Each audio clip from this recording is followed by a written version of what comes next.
Since ancient times it has been a dream of many people to fly like a bird, but back then it was not possible. But now it takes some bucks to get a flight. So, in today's video we are going to learn about airplanes and its interesting history. So if you love the video, then do subscribe to the channel. The people behind the invention: Wilbur Wright, an American inventor.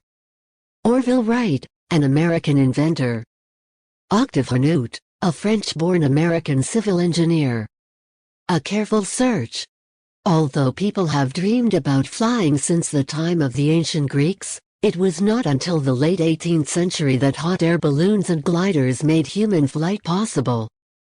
It was not until the late 19th century that enough experiments had been done with kites and gliders that people could begin to think seriously about powered, heavier-than-air flight. Two of these people were Wilbur and Orville Wright. The Wright brothers were more than just tinkerers who accidentally found out how to build a flying machine. In 1899, Wilbur wrote the Smithsonian Institution for a list of books to help them learn about flying. They used the research of people such as George Cayley, Octave Hanout, Samuel Langley, and Otto Lilienthal to help them plan their own experiments with birds, kites, and gliders. They even built their own wind tunnel. They never fully trusted the results of other people's research, so they repeated the experiments of others and drew their own conclusions. They shared these results with Octave Hanout, who was able to offer them lots of good advice. They were continuing a tradition of excellence in engineering that began with careful research and avoided dangerous trial and error. Slow success.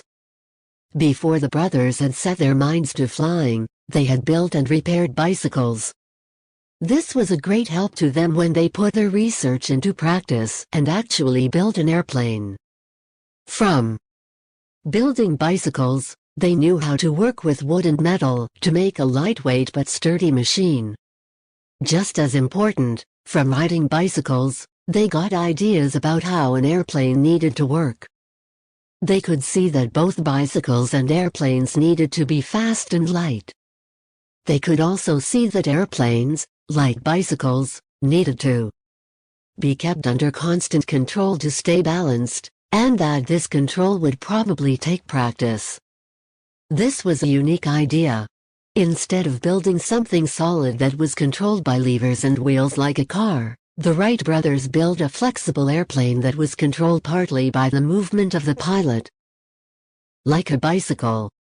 The result was the 1903 Wright Flyer. The Flyer had two sets of wings, one above the other, which were about 12 meters from tip to tip.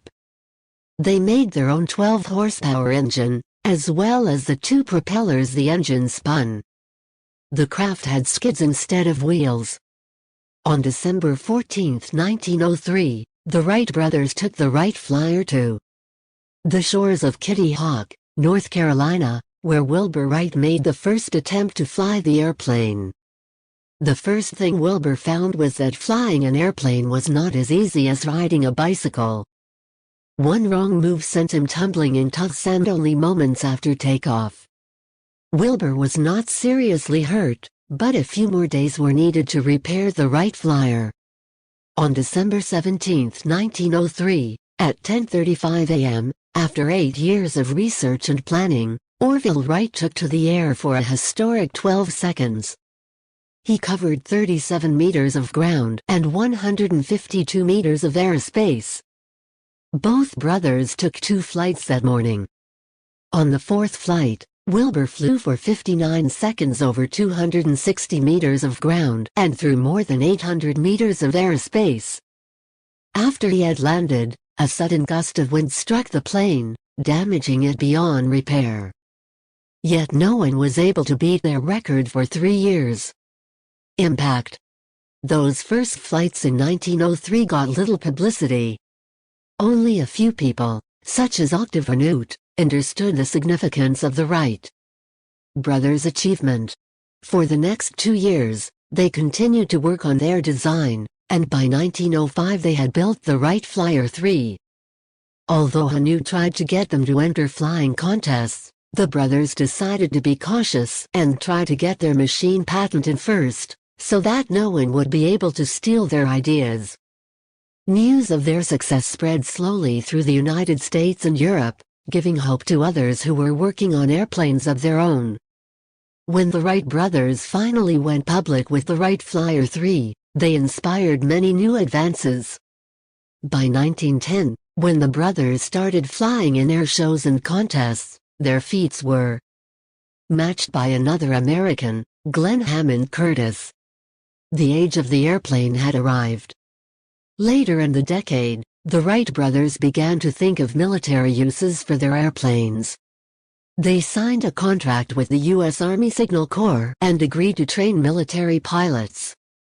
Aside from these achievements, the brothers from Dayton, Ohio, set the standard for careful research and practical experimentation. They taught the world not only how to fly but also how to design airplanes. Indeed, their methods of purposeful, meaningful, and highly organized research had an impact not only on airplane design but also on the field of aviation science in general.